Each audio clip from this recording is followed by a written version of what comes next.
Assalamualaikum warahmatullahi wabarakatuh. Halo, apa kabar anak-anakku? Peserta didik baru MTS NU Putri Buntet Pesantren, alma materku tercinta. Saya dengan Bu Inti Farhati. Saya lulusan MTS NU Putri Buntet Pesantren tahun 1986.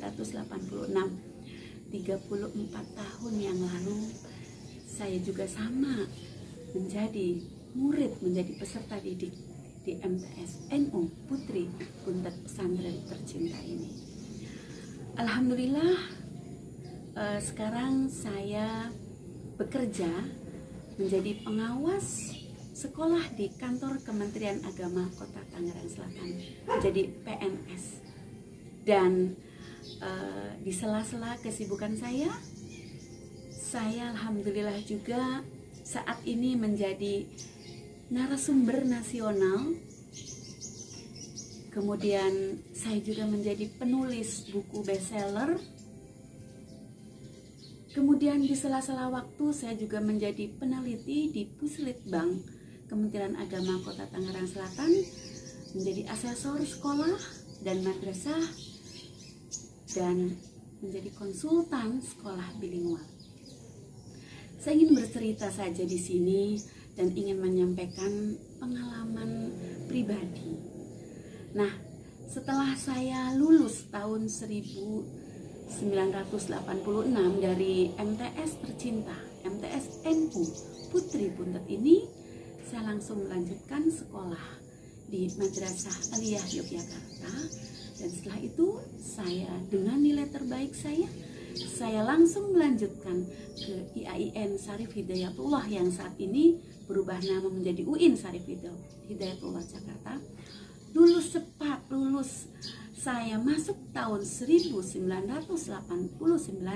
saya lulus tahun 1993, cuma 3,5 tahun saya menjalani kuliah di UIN Syarif Hidayatullah Jakarta.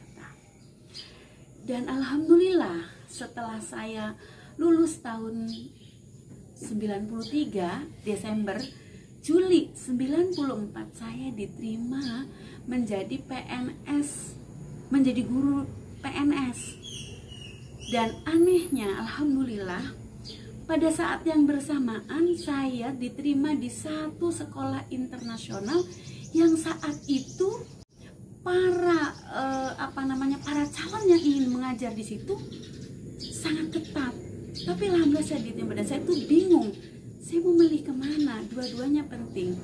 Tetapi pada saat itu saya masih bisa menjalani dua pekerjaan. 3 hari dan 4 hari saya mengajar di sekolah di madrasah negeri, dan 3 hari atau 2 hari saya mengajar di sekolah internasional. Sebuah pekerjaan yang sangat luar biasa buat saya, karena di sekolah internasional saya bisa bergaul, saya bisa belajar dengan orang-orang asing, dengan bule-bule yang saat itu mengajar di Indonesia. Tahun 2006 saya mendapatkan beasiswa full dari kantor Kementerian Agama untuk ikut kuliah S2. Dan 2006 saya lulus dari S2, dan setelah lulus saya langsung diangkat menjadi kepala madrasah negeri. Dan tahun 2015 langsung dengan perjalanan karir saya yang cukup bagus, saya langsung diangkat menjadi pengawas di madrasah atau sekolah. Ya, tugas-tugasnya tidak jauh dengan sekolah dengan madrasah. Apa itu? Saya mengawasi guru-guru ketika mengajar, saya mengawasi kepala sekolah dalam menjalankan dan mengelola sekolah dan madrasahnya.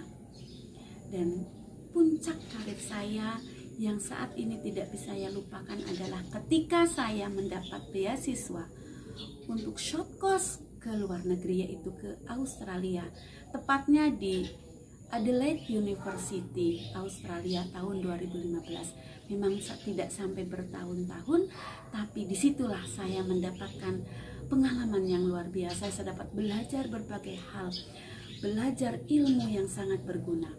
Nah, setelah saya menjadi atau setelah saya selesai short course saya, disitulah saya ditugaskan oleh kantor Kementerian Agama untuk melatih guru-guru dari Sabang sampai Merauke. Satu sisi saya dapat melaksanakan dengan mengajar, memberi ilmu yang bermanfaat, tapi di sisi lain saya dapat melihat keindahan setiap jengkal daerah dan ibu kota provinsi yang ada di Indonesia.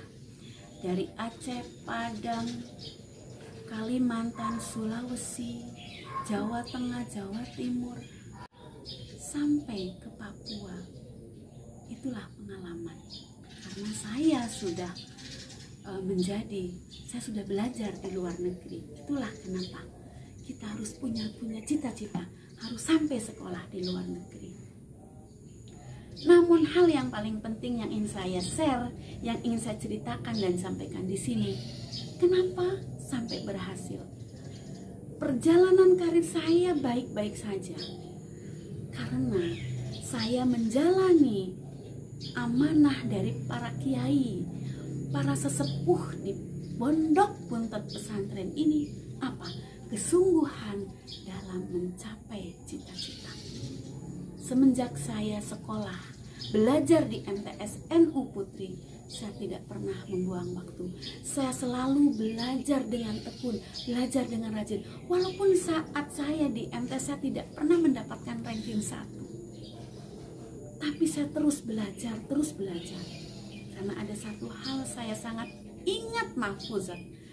Alala tanalul ilma illa bisittatin saumbika amajmu'iha bibayanin dakain wa khirsin wastibarin wa bulghatin wa irsyadi ustadin wa tuli zamani. Kesungguhan, ketaatan kepada guru, jangan tidak betah, harus lama, minimal 3 tahun. Wa tuli zamani. Betul, 3 bulan pertama menjadi santri itu nangis. Setiap hari kita nangis, nggak betah. Ingat orang tua, ingat rumah, ingat kamar, ingat teman-teman. Tapi lupakan itu. Dakain wahirsin wastibarin wa bulghatin wa irsyadi ustadin wa tuli zamani. Kesungguhan, biaya, itulah. Tapi kesungguhan di sini adalah faktor utama. Main iya, sedih iya, tapi belajar dengan sungguh-sungguh saya tidak pernah saya lupakan. Karena itu menjadi modal bumian, modal duniawi, modal lahiriah. Tapi ada satu modal batiniah, amalan-amalan yang nanti akan diajarkan oleh para kiai, para sesepuh, para ustadz, para ustadzah, para guru-guru yang ada di MTS NU Putri ini. Dawamkan, biasakan sholawat nariyah. Dawamkan, biasakan zikir. Dawamkan, biasakan mengaji, tadarus. Itu sebenarnya yang membuat seseorang bisa berhasil. Jadi ada 2, lahiriahnya kita belajar dengan serius, dengan sungguh-sungguh. Batiniahnya kita bisa mengamalkan amalan-amalan, dan itu tidak bisa kita peroleh kalau kita tidak mondok, kalau kita tidak belajar di tempat-tempat yang mengembangkan ilmu agama, yaitu di pondok tercinta, pondok pesantren Buntut Pesantren ini. Dan ketika saya berada di MTS, betapa guru-guru saya mengajarkan ilmu. Karena di MTS NU Putri ini kita tidak hanya belajar ilmu agama, tapi belajar ilmu umum, matematika, bahasa Inggris, dan keduanya sama pentingnya. Jadi anak-anakku, peserta didik baru MTS NU Putri Buntut Pesantren, peserta didik lama, mari amalkan ilmu, amalkan apa yang disuruh oleh guru-guru kita nanti. Belajar dengan sungguh-sungguh ilmu agama, ilmu duniawi akan diperoleh, dan kita akan menjadi orang yang berhasil. Tidak ada orang yang berhasil yang tidak melalui perjalanan perih, perjalanan pedih, yaitu rintangan dan halangan. Dengan segala macam rintangan halangan ini, kita punya tekad untuk meraih cita-cita, dan itu akan membuat keberhasilan kita, cita-cita kita berhasil. Mudah-mudahan pengalaman saya ini bermanfaat, berguna untuk kalian semua. Billahi taufik wal hidayah, wallahu muwaffiq ila aqwamit thoriq. Assalamualaikum warahmatullahi wabarakatuh.